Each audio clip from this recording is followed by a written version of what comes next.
we're glad and thankful to have for the first time in our pulpit the new district leader of District 1A. I know again, don't compare preachers to your pastor, mga kapatid. God works differently with different men.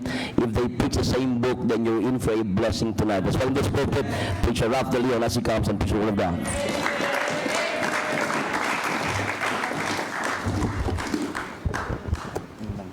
Thank you so much, choir, for singing that. Amen. Alam niyo po, since kahapon sa Bible study, this morning sa conference ng youth, and until this afternoon, meron po akong unsettled heart, stirred mind, unsettled mind, kasi kabado talaga ako. Kinakabahan po talaga ako. But after the choir song that song, nagkaroon po ako ng relaxed mind. I do believe God will carry me through.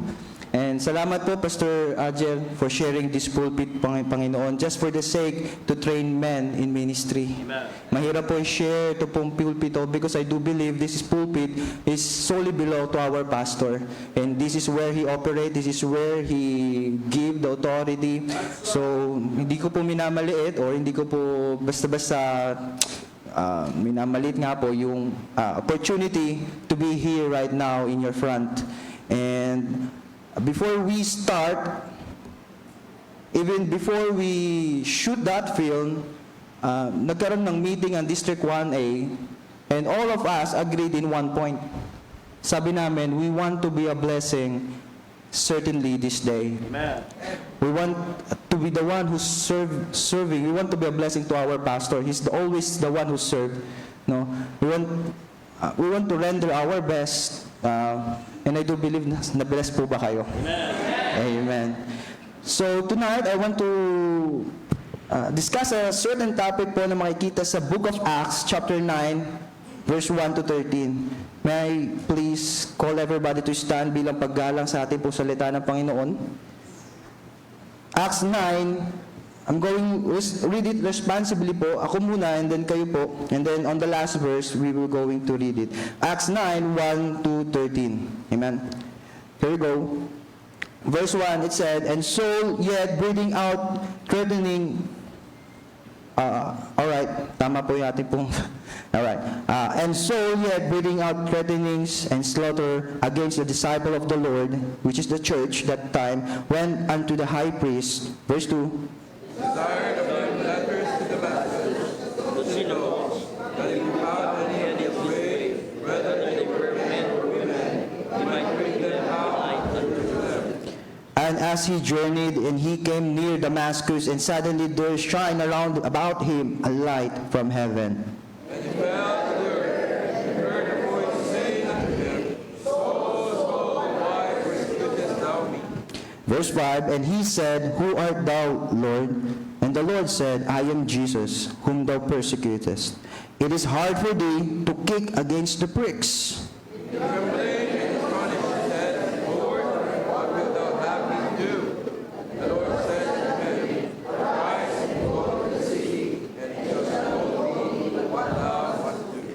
And the men which journeyed with him stood speechless, hearing a voice, but seeing no man.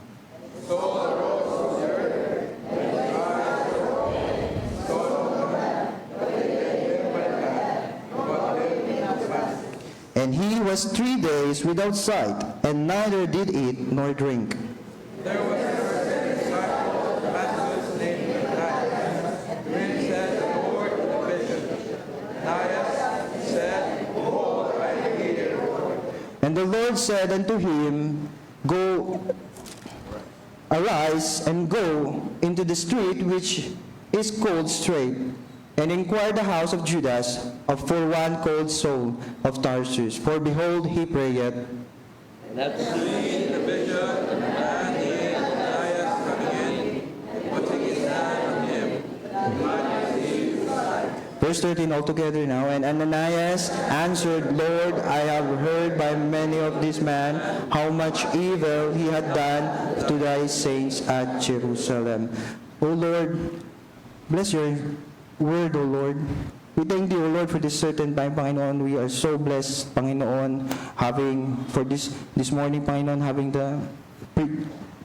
the message, Panginoon, from our pastor, and this night, having those testimonies. We are so blessed, Panginoon. But yet, we still ask for one more, Panginoon. Samahan niyo kami, Panginoon, tonight as we going to discuss from your word, Panginoon. As I speak outside, Panginoon, let the Holy Spirit speak inside in the heart of all the listeners tonight. May we go home, Panginoon, receiving your blessing. In Jesus' name we pray. Amen. Amen. So, in this Acts chapter 9, we just wrote those passages of Scripture. It includes a well-known account of Apostle Paul meeting our Lord and Savior Jesus Christ in the road named Damascus. Amen. And if you are a Christian, you have to know this.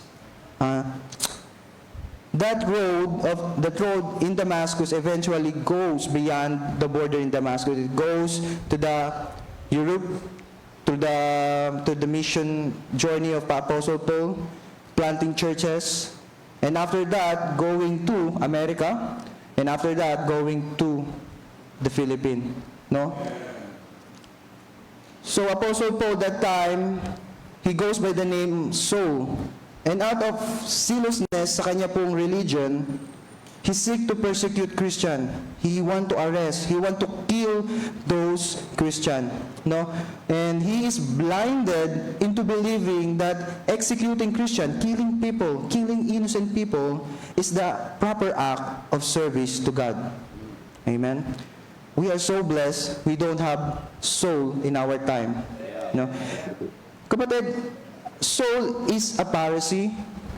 No? He is a lawyer. He is very religious.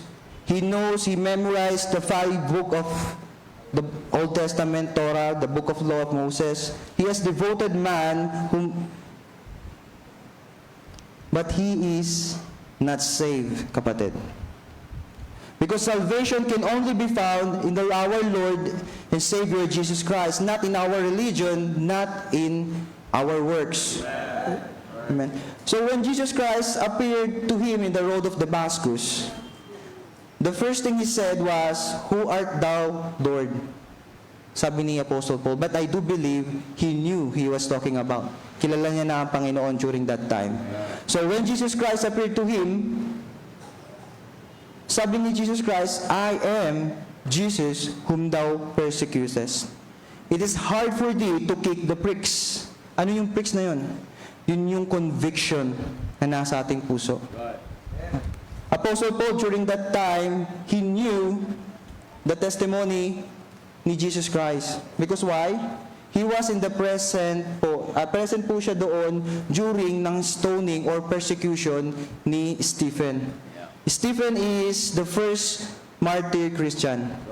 So during that time, merong 17 men, religious men. Itong mga men na to, they are the priests, they are the Pharisees, they are the politician that time. Praise God, wala pong Baptist pastor that time. No, hindi sila. Pero sila, itong mga to, sila yung mga nag-stone, sila yung pumatay kay Stephen. Ano? So, I believe he knew from that day that Jesus Christ is the Messiah. No? He knew that Stephen is speaking the truth. No, so there is a conviction in his heart already. Pero gusto niyang i-erase, gusto niyang alisin yung conviction na yon by intensifying or persecuting more Christian. He's going to kill more Christian para lang mawala yung conviction na yon sa kanyang puso.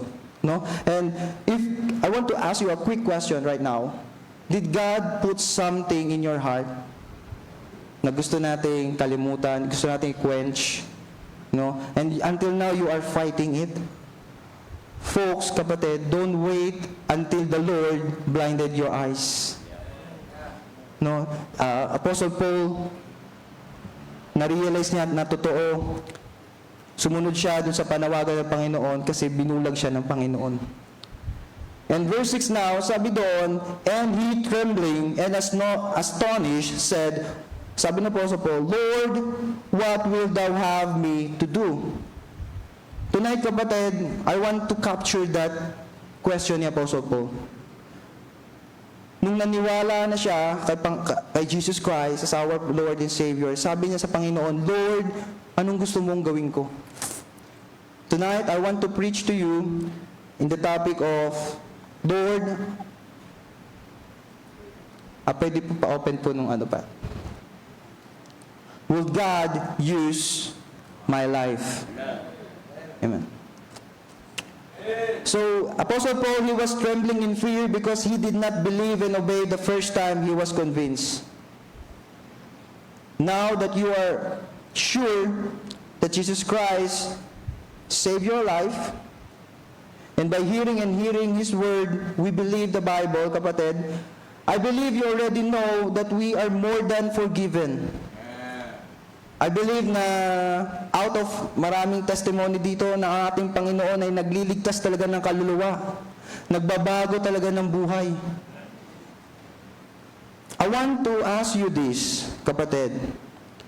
Would you also ask God, Lord, how are you going to use my life? Tonight, I want to ask you personally, no? How are you going to use my life, Lord? Apostle Paul, he is now convinced that Jesus Christ is Savior, the Messiah, the Jews that they are waiting for.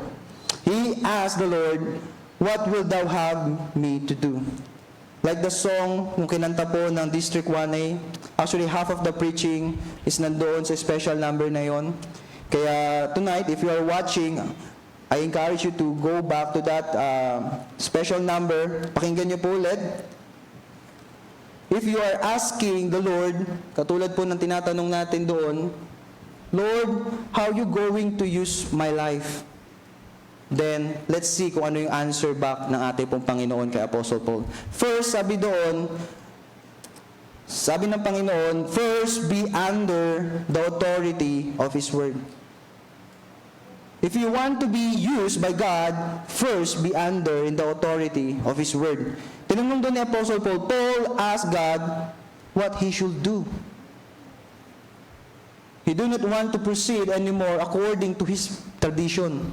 Yung tradition niya, papatayin niya yung mga Kristiyano, di ba? He asked now from God's Word.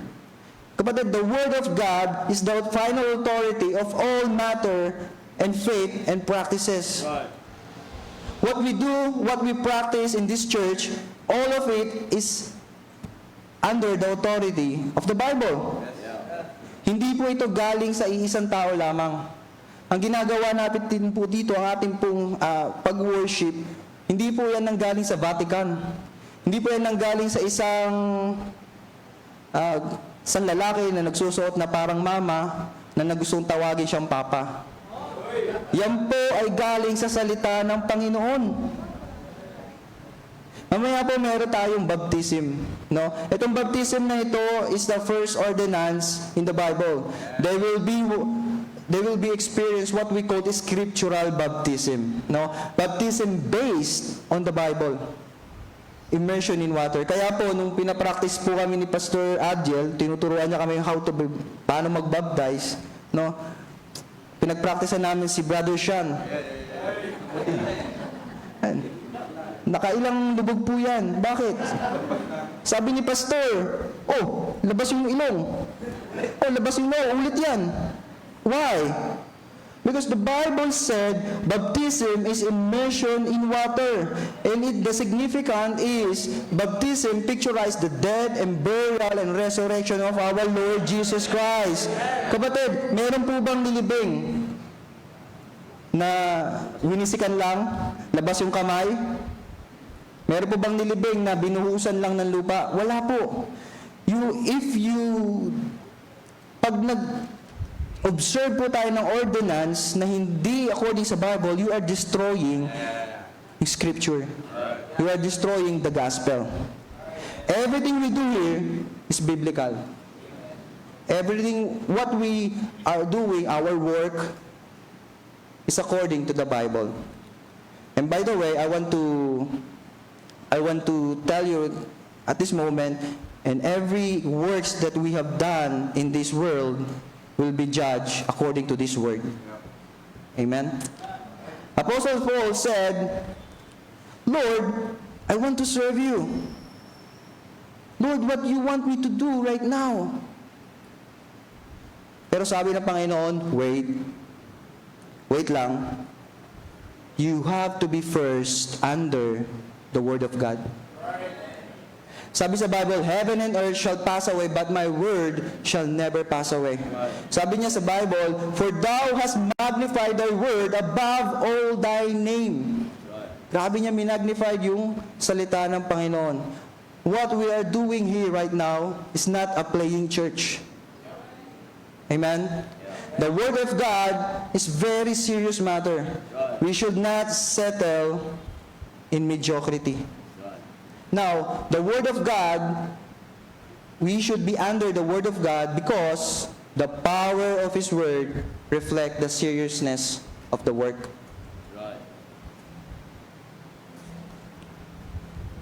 Kapatid, I just want to give you a short testimony.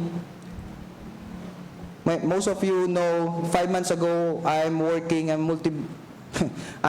po in the multi-billionaire company. I signed a contract there, kapatid, and out of fear sa company na yon, I did my best, I give my excellent para po magtrabaho doon. For what purpose? Sa totoo lang, for the purpose of salary. Hindi po ba? And it come to the point sa aking Christian life, I realize na if I'm going to give the best of myself, may trabaho po is kinukonsume niya lahat ng aking energy. No? And mahirap po magtrabaho sa abroad, but I will not go through it. But for my testimony, I'm doing my best sa loob ng trabaho na yon. For 9 hours nakatayo kami sa counter, walang upuan.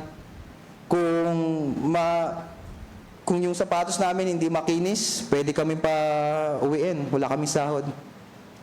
Very serious matter. And then I realized, if I can do this in my work, why I cannot do that in the service of the King of Kings and the Lord of Lords? So since that day,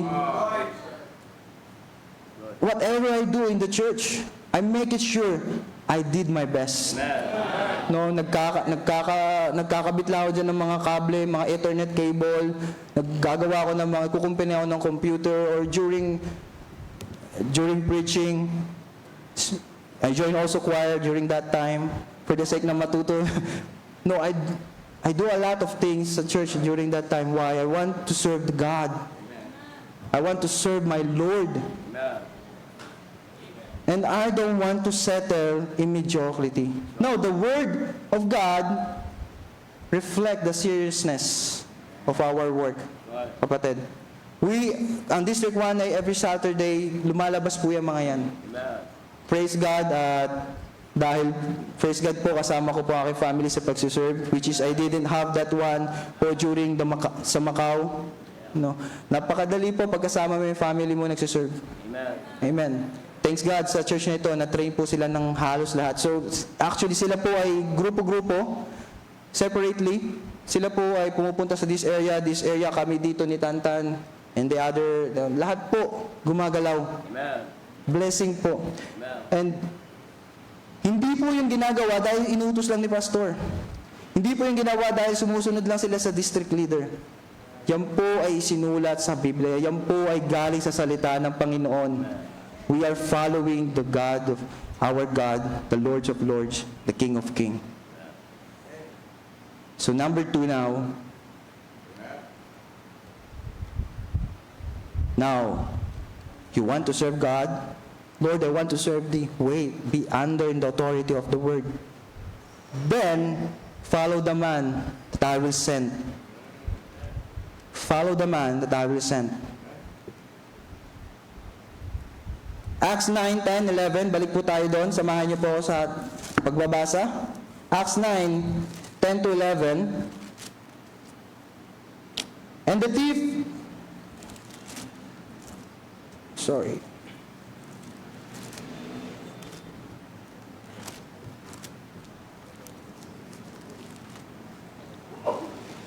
And there was a certain disciple at Damascus named Ananias. And to him said the Lord in the vision, Ananias, he said, Behold, I am here, Lord. And the Lord said unto him, Arise and go. Remember this word. Arise and go into the street which is called Straight, and inquire in the house of Judas for one called Saul of Tarsus, for behold, he prayeth. Kapatid, God sent Ananias to Paul, not Paul to Ananias. Remember the word, remember yung pattern. Sabi niya, go ye to all nation. Sabi niya, go ye, teach all nation, baptizing them in the name of the Father and the Son, teaching them to observe all things whatsoever I have commanded you. No, kapatid, ito ang design ng Panginoon na tayo lalabas. Na tayo yung mag-go. I-reach out natin, i-preach natin yung gospel because there's power within it. Acts 9:12 to 14. And had seen in a vision a man named Ananias coming in, this is Paul, and putting his hand on him that he might receive his sight. Then Ananias said, answered, Lord, ito excuse ng maraming Kristiyano, I have heard by many of this man how much evil he had done. Ayoko siya maligtas. Ayoko share yung gospel kay Saul because he killed a lot of Christian. And here he had authority from the chief of priests to bind all the call of thy name. But the Lord said unto him, Go thy way. For he is a chosen vessel unto me, to bear my name before the Gentiles and kings and the children of Israel. Take note, the calling of Saul was first revealed to the man of God. He was sent. And after that Jesus was preached, then he was baptized by Ananias. Kapatid, I want to buksan po natin mga Biblia, samahan niyo pa ako, Romans 10:14 to 15. Romans 10:14 to 15. Pwede po bang ma-post dyan? Just bear with me. Let's read it. Romans 10:14 to 15. How then shall they call on him in whom they have not believed? And how shall they believe in him of whom they have not heard? And how shall they hear without a preacher? And how shall they preach except they be sent? As it is written, how beautiful are the feet of them that preach the gospel of peace and bring glad tidings and good tidings. Kapatid, ito yung design ng Panginoon. Na in church, magsisend, magbibigay ng authority to someone to preach, to be your leader. Hindi ako district leader dahil feeling ko lang po. Amen. In fact, ayaw ko nga po eh. Siyempre, yung gusto ko, yung nasa comfort zone ako. Nasa media ako, maybe nakaupo ako dyan, wala akong ginagawa. But when my pastor, Pastor Agel, said to me, asked me, can you be a district leader? My reply is, kung ano pong sabihin niyo, Pastor. Because I know this man is sent by God. Siya po yung ordained ng Panginoon para po maging leader natin. Amen? Naku, namimiss niyo yung blessing if tayo ay nagre-rebel. Pakinggan niyo po yung preaching this morning. Lord, use my life. I want to be a blessing. I want to be a channel of blessing. But I can follow the man you have sent. Anong klase yun? No? Number one is unscriptural. A short testimony lang po, if you may allow me. No? During the first district leader na kasama ako, si Brother Brandon. Brother Brandon, nagpaalam siya kay Pastor na pwede po bang may gagawin ako very important. It's really very important matter. Pero sabi ni Pastor Agel, can we do this after service? You know what blessed? Na-bless ako because being the first comer, baguhan, nakita ko yung submission ni Brother Brandon. No, si Brother Brandon, for me, he is a matured leader. No, kung babasahin na sa Biblia, ang biblical term doon ay elder. Kaya lang marami pong ayaw magpatawag ng elder. But being a matured leader, he still humbled himself to the authority of our pastor. And na-bless ako sa leadership ng pastor and then yung humbleness ni Brother Brandon. And you want to be a blessing, you want to be a problem solver. And if then follow wholly, without any reservation, the man of God who's been ordained. Kapatid, look at those na mga nag-remain dito. I don't want to name names, pero sige na nga. Tingnan sila Brother Lito, tingnan niyo po si Brother Paulo, tingnan niyo po yung Brother Carlo, sila yung mga nakita ko noon Ma'am Milka. Sila yung mga nag-remain, hindi nag-rebel sa ating pong pastor. Tingnan niyo po yung buhay nila ngayon. It's a good testimony. Nakaka-bless. Lord, use me, Lord. Use my life, Lord. Then follow the man whom I'm going to send. It is biblical and it's scriptural. Bago ko po tapusin, gusto ko pong pupuntahan natin sa 1 Thessalonians 5:12-13. Gusto ko lang po kasi na-bless po ako dun sa preaching kaninang umaga. Ayoko na nga mag-preach kasi dun pa lang okay na pa tayo So, 1 Thessalonians 5:12-13, sabi doon, "And we beseech you, brethren, to know them which labor among you, and are over you in the Lord, and admonish you, and to esteem them very highly in love, for their work's sake, and be at peace among yourself." Ano pong ibig sabihin? No? Sa Macau po, meron po kaming gawain sa Hong Kong. So yung pastor na na-ordain doon ay laging pumupunta sa Hong Kong, nagkasakit na po siya. Kaya lang may mga miyembro na dahil lang may napanood na ganito, may nagsabi sa ng ganito, nag-rebel na sa pastor. Hindi ko magets kung bakit ganun. Nainis ako Kapatid, yung taong nag-labor sa inyo, no? Out of many years, yung taong Wednesday, Sunday, nagpe-prepare siya ng hindi lang basta preaching. He's the one also the reason why we're having this district night. Why people, bakit kami mga district leader nagbabahay-bahay, kinakamusta kayo because of the leadership of pastor, because pinaplan niya ng maayos, meron siyang vision, gusto niya tayo protektahan. Ganun din, kapatid, lahat ng pastor. Yung pastor na yun, nagkasakit na nga yung sinasabi kong pastor sa Hong Kong. Pero meron pa rin nag-rebel because they are unbiblical. They don't know, they are not following the Word of God. Sabi doon, nilipad na yung aking sabi ulit doon, "And we beseech you, brethren, know them which labor among you." Yung nasa YouTube, di naman nag-labor sa inyo yun Napanood nyo lang, yun nasusundin nyo. "And esteem them very highly in love." Amen. Di na po ako magpapatagal dito. Lastly now, actually, tinanong ko po aking misis na kung ilang points ang aking pong ipipreach. Sabi niya, eto, so kung mahaba po ito, siya po sisihin nyo.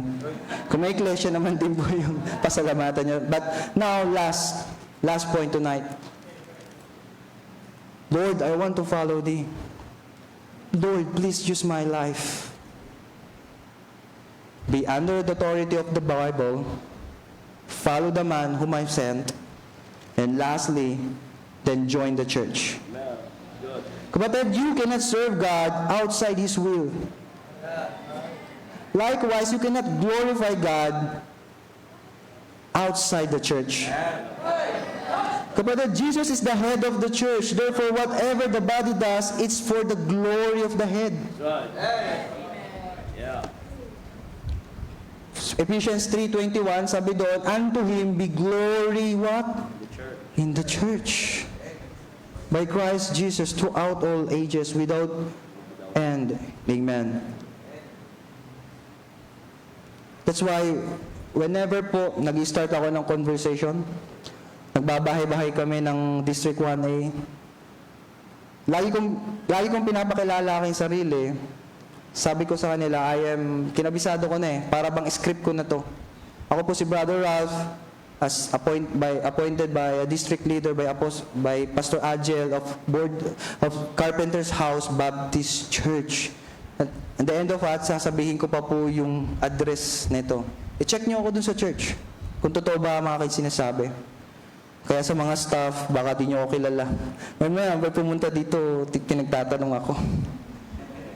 So, I am bold and confident because the authority to preach the authority to knock those doors came from this church, Carpenter's House Baptist Church. Hindi po nanggaling sa sino man tao. It came from the church of a living God. A true church, sabi po ni Ma'am Bernie, natagpuan na natin ang totoong church. Carpenter's House Baptist Church. And also, I would also told them that if someone arrived here teaching you, nagtuturo sa inyo na walang mapakilala, na hindi nila masabi yung anong church na nag-send sa kanila, don't believe them. Don't just believe on them. Church was built to protect Christians' lives. Di na po natin pupuntahan doon. Pero kung babasahin niyo po the whole account ni Apostle Paul, Acts chapter 9, pagkatapos niya mag-preach and preach, gusto na siyang patayin ng mga Hudyo eh. Kasi pinipreach niya si Jesus Christ. Alam niyo yung nagligtas sa kanya? Sino po? Church. Likewise,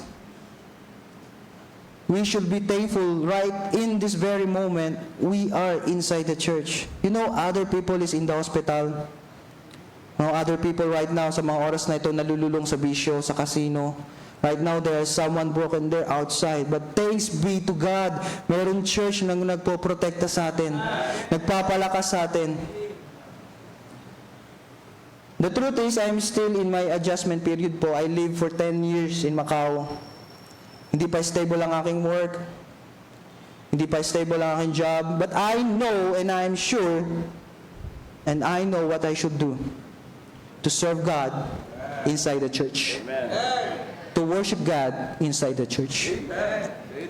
And no one can take that away from me. Conclusion now. Paul was called to be an apostle to the Gentiles. Through his ministry, gospel reached the Europe to America, and to us. Now, God has a specific ministry to every one of us. There is always person that you may able to reach for Christ. Would you want to be used by God? That's a good question. Because it should be always come inside our heart. Everyone is standing right now. Samahan niyo po sa short prayer.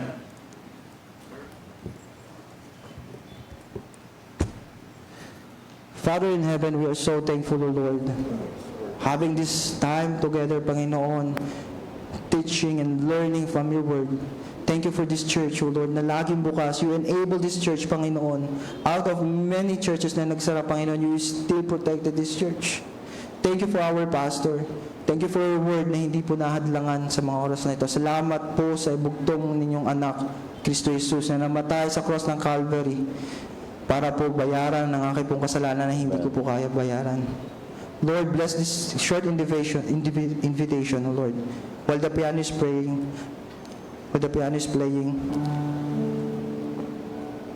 Mga kapatid, just like Apostle Paul, we are guilty before God. Merong pricks, merong conviction in our heart na hindi po natin kayang takasan. Would you decide this night, come to the pulpit and pray, Lord, please use my life. Kapatid, according po doon sa napanood po nating short movie, alam po natin yung end of this life. This world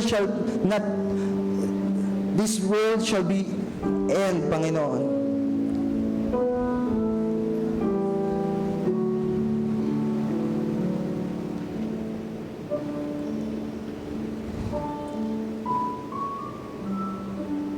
Alam po natin yung kahantungan natin. We want to serve God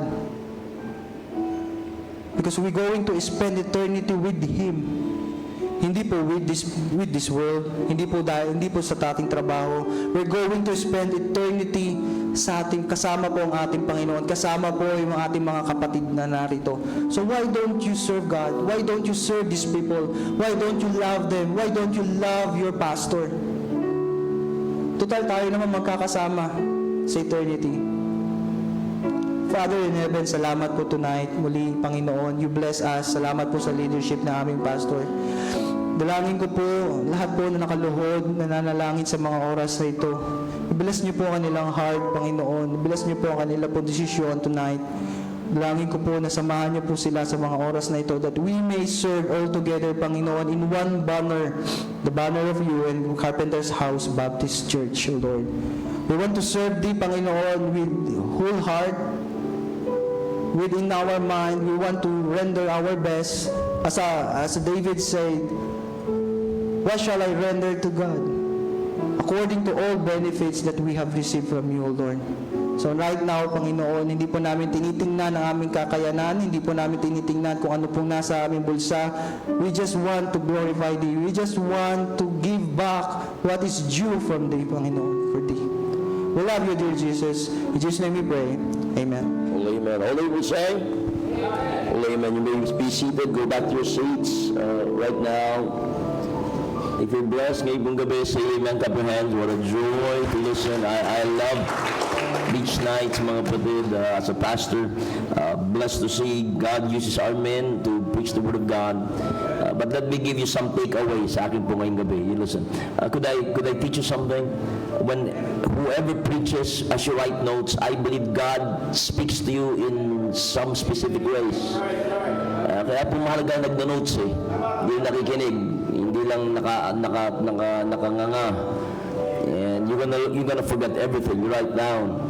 And I know sometimes preachers gives outlines, but it's amazing gaano po kapinasalita ng Diyos.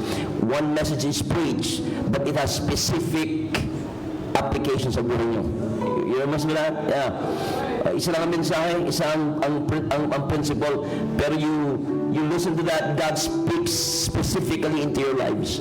As in life. Tonight, let me just share mine as I was listening to Preacher Ralph. Number one, you know, I always realize, and I'm reminded ngayong gabi, that we have only one life to live. Sabi mo, iisa lang ang buhay mo. Hindi ka pusa, hindi ka daga, tao ka, you know, one life to live. I tell myself, one life to live. Kung ikaw ay 49 ngayong taon, hindi na mauulit ang 49 mo. Kung ikaw ay 12 years old ngayong gabi, hindi ka na mauulit ang 12 years old na yan. You're just gonna pass through life once. And that's it.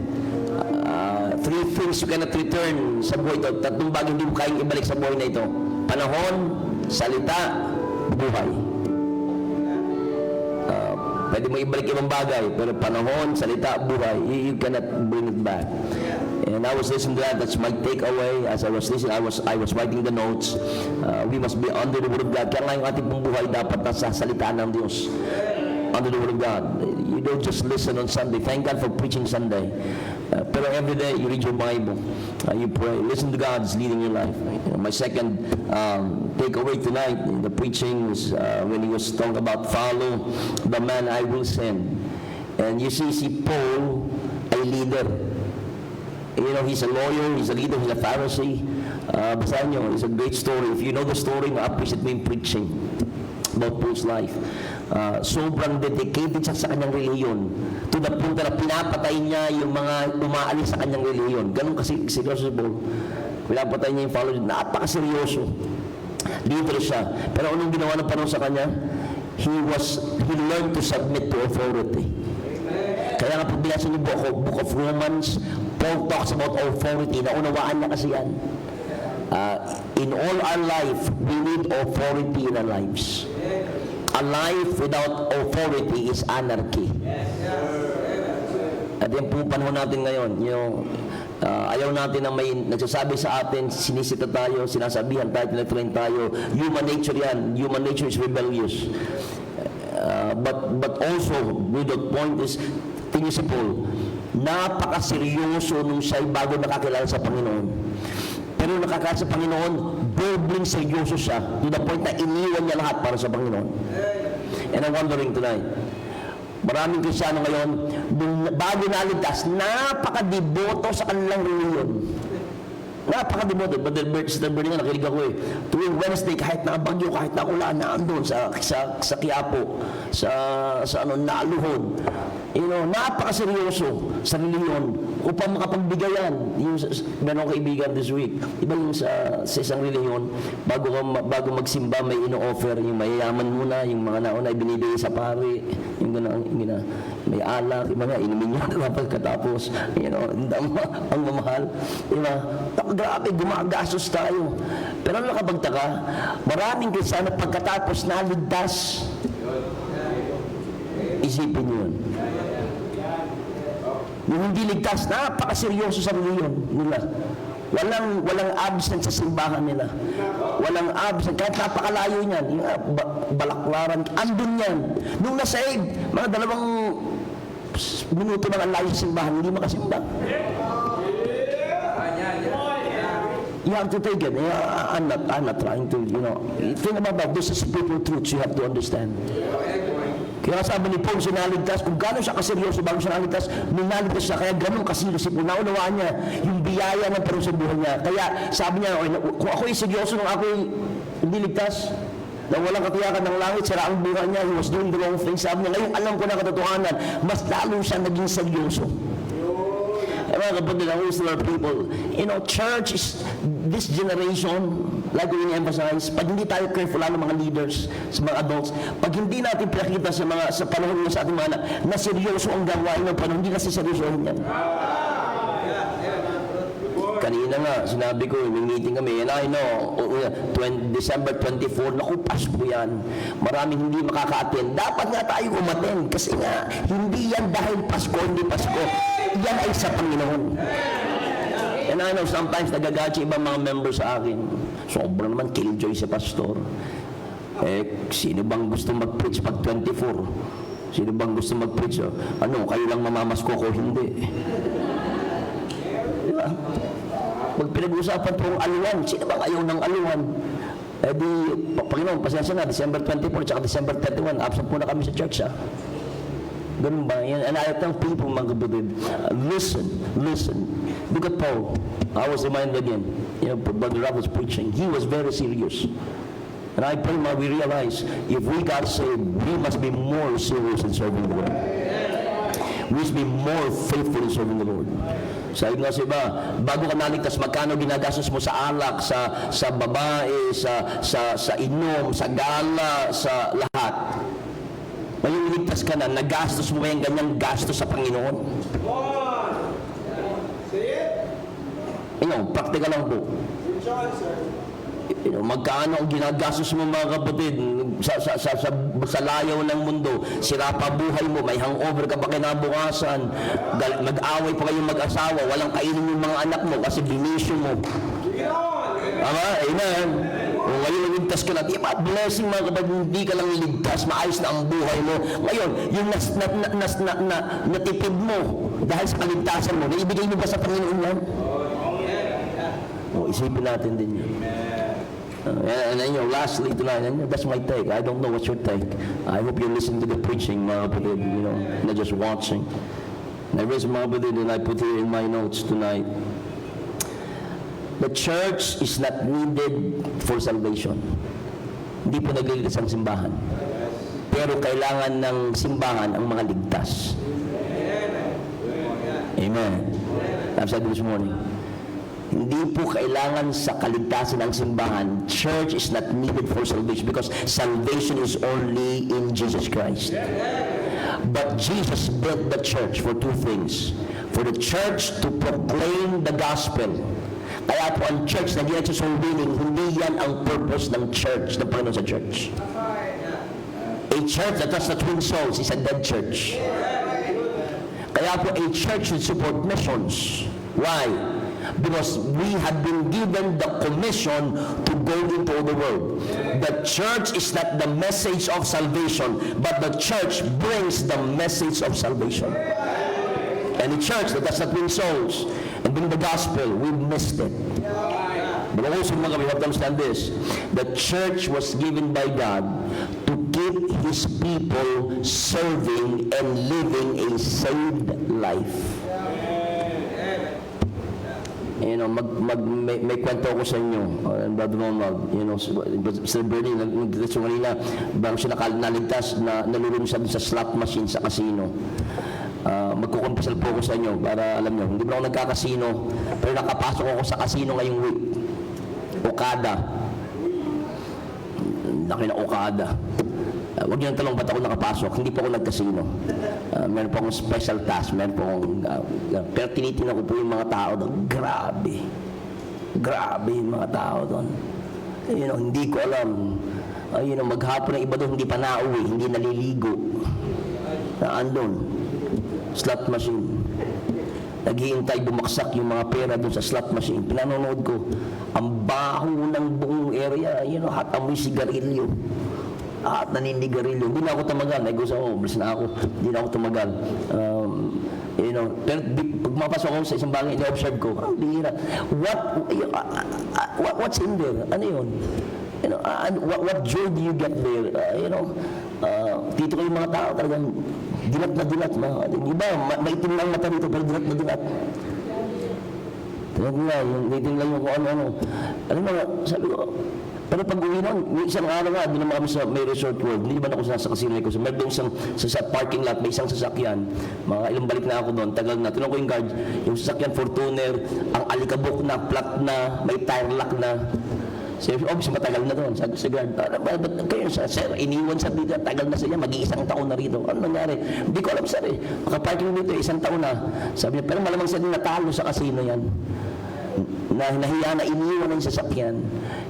And I know some people lost everything, even their wife and their family, their homes. But to think what God saved them, mga kapatid. And you in church, yung mga nasa casino, dilat na dilat. Hindi natutulog, yung sisimbahan tulog na, hindi pa nag-uumpisa. Hindi ka naman, wala namang, sa simbahan, hindi ka nawawala, nagkakaroon ka pa nga. Amen. Basta simbahan naman, hindi naman ikaw mga kapatid, hindi naman ikaw parang suntok sa buwan. Amen. God is faithful, you serve. And listen, alam mo, kung walang simbahan, nasan kaya tayo ngayong gabi? Kaya si Brother Ralph, nakikinig ako doon. Isip ko, kung hindi ako naligtas, nasa kaya ako ngayong gabi. Kung hindi ka na-save Sister Bernie, siguro nasa casino ulit ako ngayong gabi. kung hindi nakakilala sa Panginoon si Nikki, siguro, sabi niya, papakamatay na siya, siguro wala na siya ngayong gabi. Hindi nakakilala sa Panginoon, mga si Brother Ronald, sa daming problema ng simbahang narinig niya at naranasan niya, siguro wala na to sa simbahan, sira na ang buhay, walang asa. Think about that. Anong mga sa simbahan? You come here and say, Panginoon, what do you want me to say? Brother Ralph preaching tonight. Macau, malayo ang pamilya. Kung walang simbahan si Brother Ralph sa Macau, iniisip ko, walang simbahan yung kanyang mag-iina rito, buo pa kaya sila. And many times, Christian doesn't see that. They look at the church and say, church lang naman yan. Ay, linggo lang naman yan, umaga. Linggo na, church lang naman yan. But you don't understand. There's a great blessing tonight. And I'm blessed not just to be saved. I'm blessed to be in church. And I'm blessed, mga kapatid, to have been given the privilege and the opportunity to serve our Lord in our church. Say amen, clap your hands. Let's stand together. We're blessed. We're going to ask our ushers to come as we take our offering tonight. I know there's going to be a water baptism tonight. Let me ask Brother Ralph. You're going to take care of that baptism tonight, Brother Ralph. You're going to go after our offering. We're prepared for that baptism. So ushers are coming. We're going to honor God tonight in this offering. And I am thankful that I'm in church. I love our church. I tell you, mga kapatid, I would not exchange anything not to be in church. If I'm not in church, it's only one thing. I am not physically able, and it's out of my control. But I would not miss our church for anything. I'm thankful that we could be blessed and that we could honor God and return to God what He's blessed us tonight. Listen, when you give, remember this. You don't give to get. I tell people, God is not a slot machine. Maghulog ka ng piso, you won't expect 1,000. God is not that. He is God. We give because we love God. We give because we say, Panginoon, everything we have, our jobs, our opportunities belongs to you, and you're the source. And we must be faithful in giving our tithes, our offering, and we must be faithful because God is faithful in our lives. Father, thank you tonight. Panginoon, Lord, it's just amazing. That, Lord, you always work unexpectedly in services, when we are desires, Panginoon, and have a heart to say, Panginoon, would you speak to me? Lord, tonight is a special night, as in every district night, Panginoon, when we hear what you are doing in the lives of our people. Lord, special night, Panginoon, to see your goodness and grace is real each day. And Lord, tonight, as we have heard the message, thankful for the truth, the principle we've heard, and we know that's in your word. And I pray we be obedient, we be humble. Lord, we give tonight again, because you have given more than we ever deserve. And Lord, we give tonight, Lord, because we acknowledge from whom everything that we have and we own comes from. Lord, we give tonight, because you're the first one to give us, Panginoon. And I pray we give faithfully, we give honestly, we give cheerfully. Lord, we give, Panginoon, humbly, knowing that we love you, that you are everything in our life, and that you're always good, even where we are in the valleys. So bless us offering tonight, we ask. It's name we pray. Well, amen. Let's get together tonight. Amen. Let's worship the Lord together and let's sing Defender.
pray, Father, we are thankful, Panginoon, to recognize your Lordship in our life.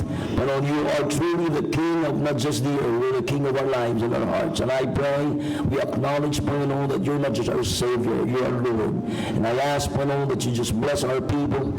And I pray we be faithful each day. I pray now, Panginoon, would you bless our people in their work, their business, their jobs, their endeavors, Panginoon. And as we are blessed and we are provided, help us not to forget the goodness of God in our life. And allow us, Panginoon, to honor you each day, each week. As we commit to you this week once again, would you allow us, Panginoon, to be able to be blessed so that we could be a blessing to God's word, that we could continue, Panginoon, to fulfill your purpose, your call in our lives, our church, and that is to see souls saved, lives changed, families built, the gospel preached, and Lord, our people serving you faithfully. We thank you for this offering. Use it for the many needs of our ministry. And Lord, I ask, would you meet the needs of our air conditioner and our power in Moraga, Lord. I know your people has been giving and Lord have been sacrificing, but Lord, I pray for a special blessing this week. I ask, Panginoon, tonight, Lord, we will meet the needs of paying off our air conditioner and getting 4 more, Panginoon. I pray, Lord, that transformer that we need to bring him out would come into this week. And I ask, Panginoon, that you just work in the lives of our people. I pray you bless them not just spiritually. I pray you bless them financially. Lord, I know there's someone here tonight that have a heart to say, Panginoon, would you just use me and bless me? Lord, I want to be a blessing. Use my life. Lord, we will never be remembered how much money we have earned. We will never be remembered how big our house have we built. We will never be remembered how many cars we have. We will be remembered by the souls that would say in heaven, thank you for loving the Lord. Thank you for serving the Lord. Thank you for telling me about the Lord. I pray we'll be faithful. And so we ask, would you bless us offering this week? So we pray, well, amen. You may be seated as we witness tonight the baptism of our church family members in District 1A.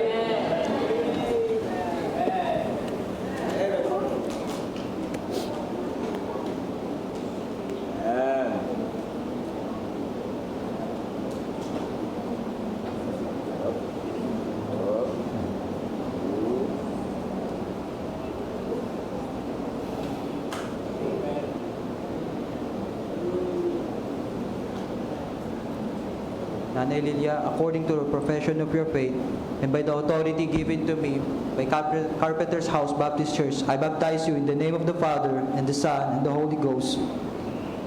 Buried with Christ. Amen. Walk Amen. up in the newness of life. Amen.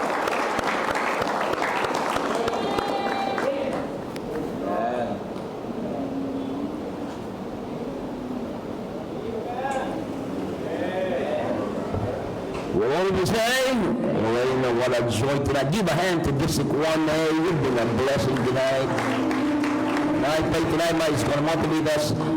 There's another Nikki waiting for you to share the gospel. There's another Sister Bernie wanting for you to share the gospel. There's another Brother Ronald who has a lot of problems in their previous church that's looking for a church that's going to grow and serve. Listen, let's go out this week, win souls, and bring them to Jesus Christ. Listen, let's stand together. Let's sing that song I like to sing. I'm a millionaire. I like that song. I sing that a lot. So let's sing that as we go home, and I pray God will bless you. We're going to win souls. Hey, listen, if you have not made a commitment this week so that we can pay up that $47,000, please do so at the ushers, your brother Rusty, your brother,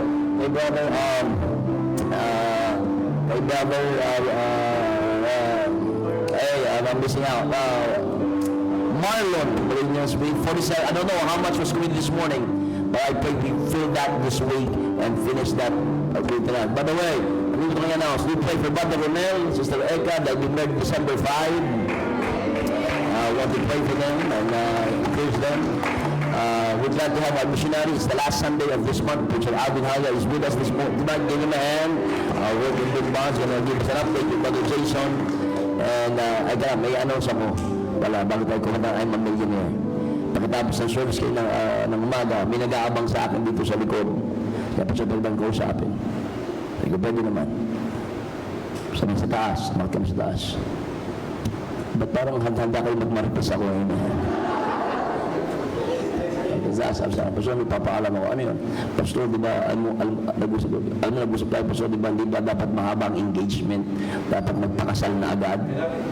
Ng ano, sabi ko, oo, kasi ang ating purpose dyan, reason why ayoko mahabang engagement ko, baka may mangyari sa iyo kung masila testimony nyo. Pero kung mapapangako nyo sa akin, hindi masaya testimony nyo, pwede bang tumanggal yung kasal? Sabi niya, Pastor, opo yung papapaalam namin, pwede ba bang mga after 2 years pa kami magpakasal? Sabi, bakit? Kasi Pastor, gusto kong maghahanda at mag-ipon ng bahay para sa aking magiging may bahay. Ganun ba? O maganda, very, very good. O sige, sabi ko, kung may papangako mo na magiging maayos kayo, maingatan yung testimony nyo for 2 years, then go ahead. Pero kung hindi, huwag nyo na hintayin yung bahay, magpakasal kayo, right? Sabi niya, Pastor, sige. So, palangin nyo si Brother, tingin nakahanda na kayo, talaga kayo, di ba nakanganga pa? I love us to show that naiingatan sila, we remind them, they pray for Brother Marlon, Sister Shani, okay? So,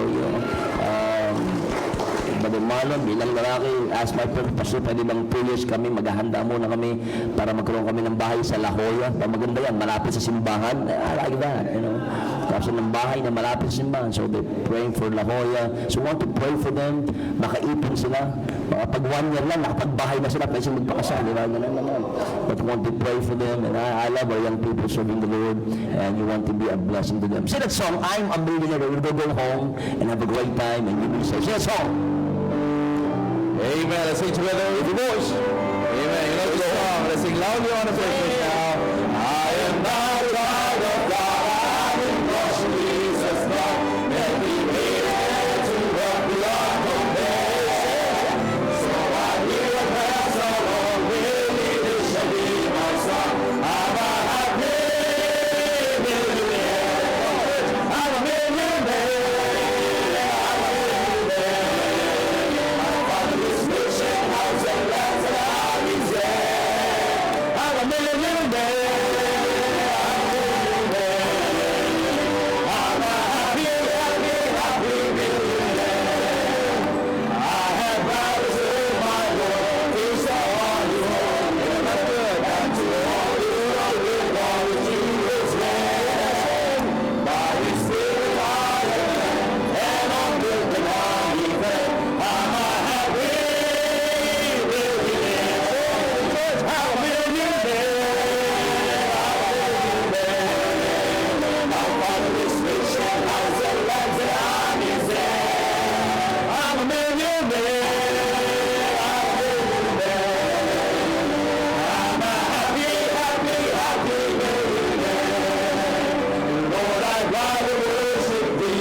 Thank you for being with CHBC. Let's go win souls and let's be blessed. Thank God for you, and you be safe, and let's see each other Wednesday night. God bless you.